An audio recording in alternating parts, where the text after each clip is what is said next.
one fake news story over the weekend before I let you all go from the New York Times that took about 1/3 of the president's daily calendar and his daily schedule and said that he's doing less than he did in his first term, or he might not be fit for the job. That is unequivocally false, and it's deeply unfortunate that this story was written by the same outlet and the same reporter who wrote this: Biden is doing 100% fine after tripping while boarding Air Force One.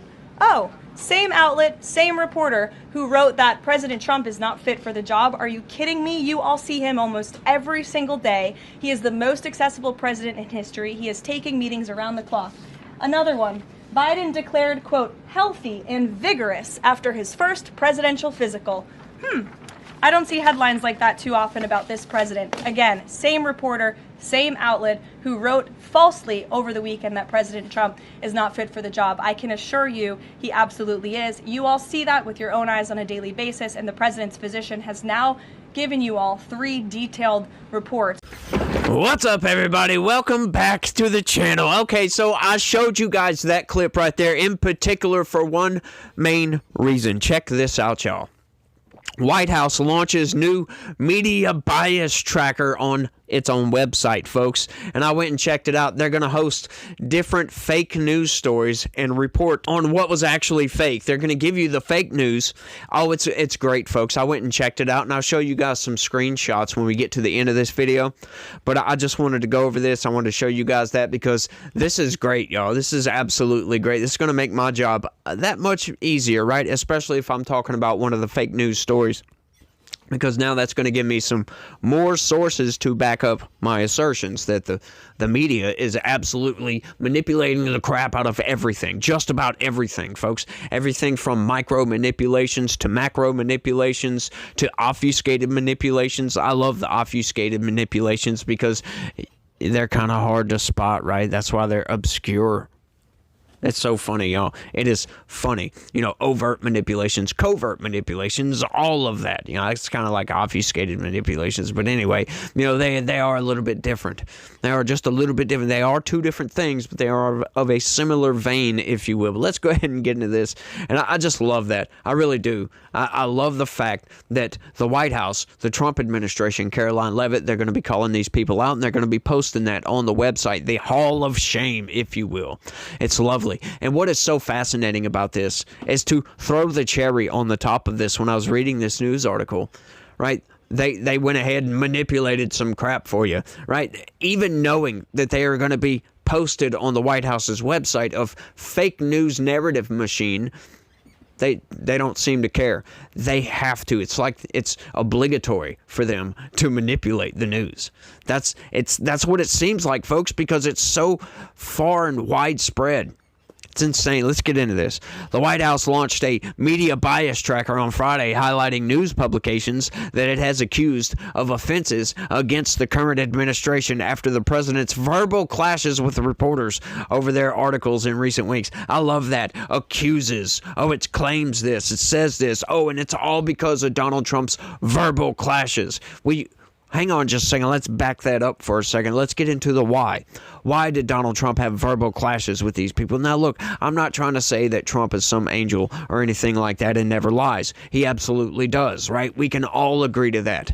But for the most part, right, when he calls out the lies of the media, yeah, he's telling the truth. Because generally speaking, when you call somebody out for lying, if you are caught lying in doing so, nobody's ever going to trust anything you say ever again, right? Sure, you may tell a fib here and there, but once again, if you are calling them out and you lie in that call out of calling them out for lying, yeah, your credibility is gone at that point. Just absolutely gone. So what does that have to do with, once again, the White House launching a media bias tracker? Donald Trump's verbal clashes with people, right? It might just be a disagreement over something. Verbal clashes. I love that, right? And they got all bent out of shape because Donald Trump said, "Quiet, piggy," and told one reporter that she was ugly on the inside and the outside. What? Like, look, I understand some people have a problem with that, right? Look, I get it. Donald Trump does have some decorum issues. But that is part of the reason why we love Donald Trump, because he is willing to say the things that we're all thinking in the back of our brains over here, and he'll say it blatantly and outright on national television. Once again, folks, Bull in a China Shop immaculately describes Donald Trump, his interactions with the media. Bull in a China Shop, absolutely. The live webpage features a list of articles from various outlets with links to stories the Trump administration claims have included an omission of context, lies, mischaracterization, bias, or malpractice. That is right, folks. Like I said, I'm going to show you a couple screenshots of it. It's great. I love it. It's sweet. It's to the point. In a statement, the White House said the site is meant to be a record of the media's false and misleading stories flagged by the White House. It includes an offender hall of shame and leaderboard of publications with articles considered to be mistruths by the White House's standards. By the White House's standards. You see, you love that? Once again, these are micro manipulations right here. Right? And what they're trying to do is they're trying to make you brush over that. Or it gives you an implicit kind of thought pattern here that, oh, it's just them saying this. It's they, and they are lying. We all know politicians lie, right? So it's their standards. What are their standards? They are lying. That's what they're trying to do. They're trying to other the White House, essentially, with doing this. And I love that right there because, once again, they're not lying.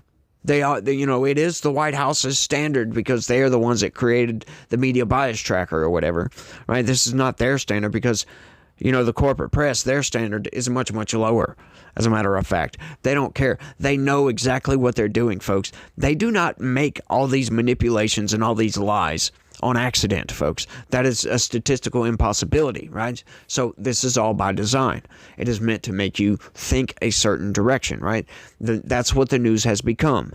It is a thought blueprint machine, if you will. That's why I call it a narrative machine, because that's all they do. It's just continuously pump out narrative on a just constant basis, even when it's unnecessary, right? They even manipulate when it's not needed. You don't need, like Trump does something bad, right? You don't need to manipulate that, but they do it anyway. So fascinating.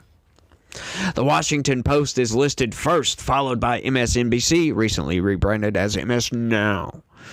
CBS News, CNN, the New York Times, Politico, and the Wall Street Journal.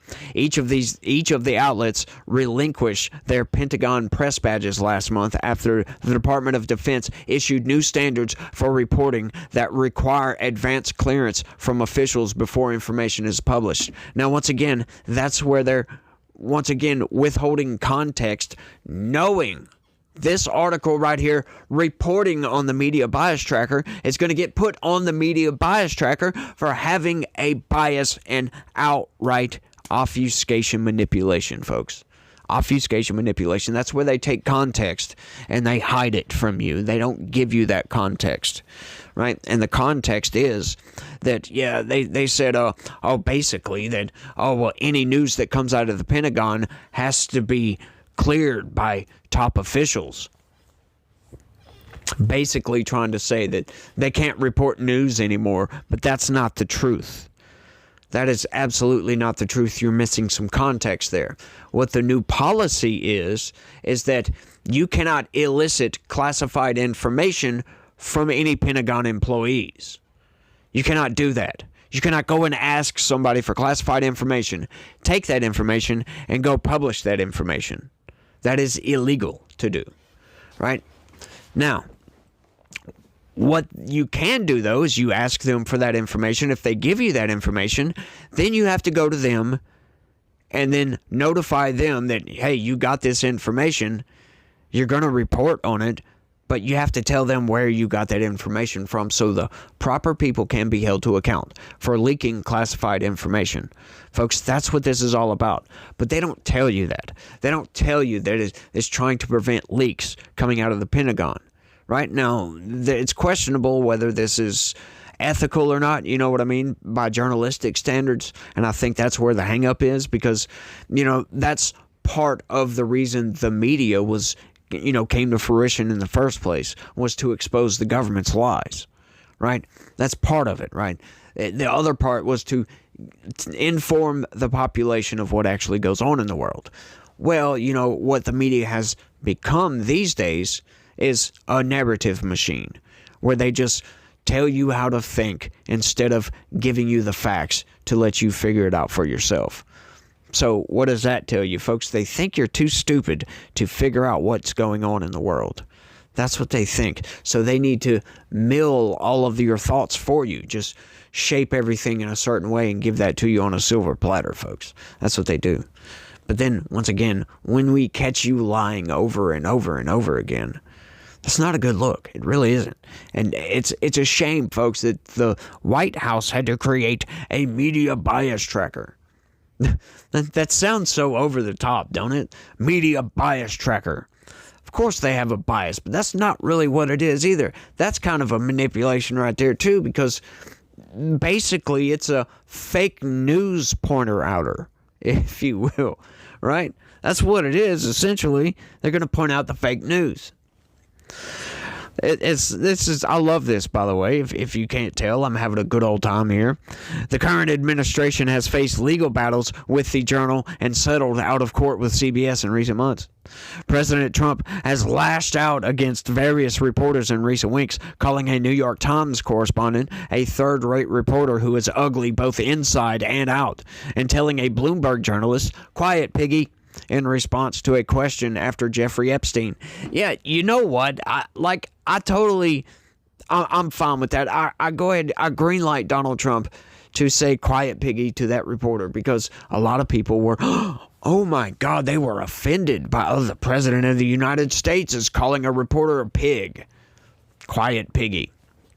Yes, I would too. A lot of people would. Like, if you just continuously ask the same questions over and over and over and over and over again, like, people are going to eventually break. They're going to snap. They're going to get tired of this ridiculous question. Donald Trump has already explained that answer several times. Like, he didn't have anything to do with Jeffrey Epstein's nonsense.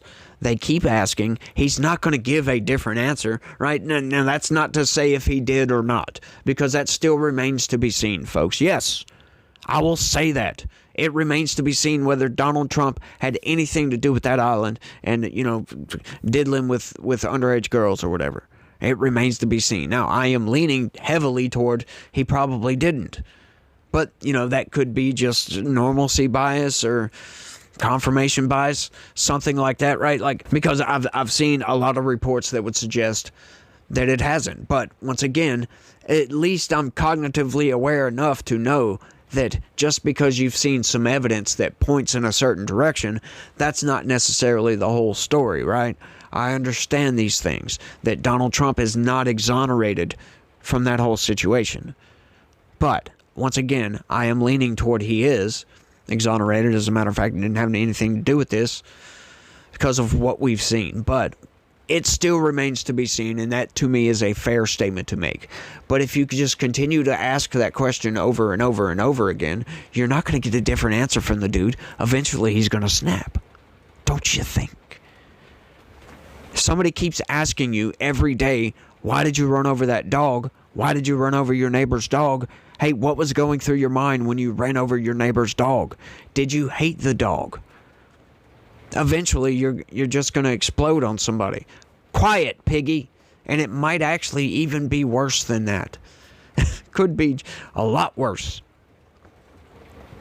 After being named in the president's roundup of repeat offenders for reporting on White House controversies, you love that, huh? That they're repeat offenders because they reported the news. They're just victims, folks. That's all they are. They're just a victim here. The White House is trying to bully the news. Oh my God. For reporting, huh? Controversies. Is that so? How about lying about them? How about what we watched at the beginning? Where these are the same journalists that reported Joe Biden is great, y'all. He, as a matter of fact, is a dynamo in the background. This man does double backflips from standing on his two legs. Jump up and do two backflips, y'all. As a matter of fact. And they say the same thing. They'll say the opposite about Donald Trump. right? That, oh, Donald Trump isn't doing as much as he was in his first term. As a matter of fact, we don't think his cognition is all the way complete. There's something disconnected. He's getting old, y'all. He's getting old and he's failing. Somebody invoke the 25th Amendment, please. These are the same people that reported Joe Biden was fine. Yeah.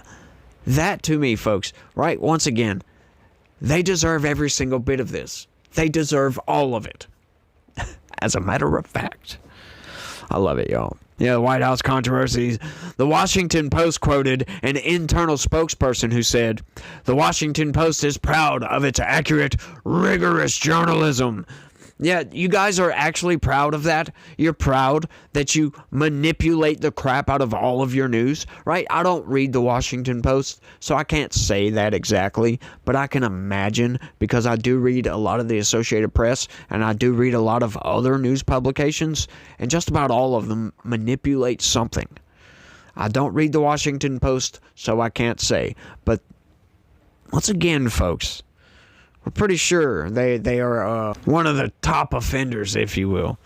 The Hill is named as a repeat offender for one offense, which appears to be in reference to an opinion piece. Oh, now they're trying to say, oh, we got put on that wall too, but that was just an op-ed, y'all. Like, seriously, like, wait. Do you think that somebody cannot lie and manipulate the news because it's opinion? You think that green lights you to go ahead and manipulate everybody or to lie about facts? Like, that sounds to me, that's what they're trying to do. They're trying to get out from underneath this, use that as an excuse. Well, that was just our opinion that was a lie. Sure. Like, go get out of here, people. Why can they just not tell the truth? It would be so much easier to just tell the truth. And that's it. Stop injecting your politics into the news. That's all you got to do. You want to write an opinion piece? Be my guest. But you know what? When you're manipulating just the regular, average, everyday, run-of-the-mill news, and I don't know what other descriptors I can use on that, but when you're just giving the news and you manipulate that news, why? I just don't get it, y'all. I really don't. It boggles my brain on a consistent basis why they can't just tell the truth as to what happened. Why do they have to omit certain facts, leave out important context to some of these stories? It's insane. Just like the next story we're going to cover, where this next one, y'all, is heavily manipulated. Heavy manipulated. And it's something we've covered heavily in the past. I've talked about this story several times, and they're still trying to push this narrative that the Trump administration is violating court orders. It's insane, y'all. But y'all do me a favor. Smash that like button for me. Subscribe if you're new around here. Share this video anywhere and everywhere you can. Click the join button. Click the join button. By the way, sign up and become a member. That's the best way to help this channel expand and grow. Folks, and we need to expand and grow, don't we? We got to get better. We got to get bigger. And we got to get bolder, I think. Maybe not. I don't know. But anyway, you guys remember one thing. Look, to receive Jesus Christ in our hearts is one of the best things that could ever happen to you, folks. Seriously, like, just speak to God in your brain. Just talk to him. Hey. And you will see a change, folks. Accept Christ, right? Christ died on the cross to save us. But it is up to us to accept that salvation. We must accept it. Just because it's there doesn't mean that it's a given. We must actually acknowledge that we are failures as people, that we are sinners, and that we will never be perfect. We always need to be redeemed for our sins. We must acknowledge these things. Accept Jesus into your life and accept that fact that he died on the cross. He sacrificed himself for us. The ultimate sacrifice, y'all. It's amazing. It's just amazing to think about. But that's all I got. You guys try to have a good day. Stay logical. Peace.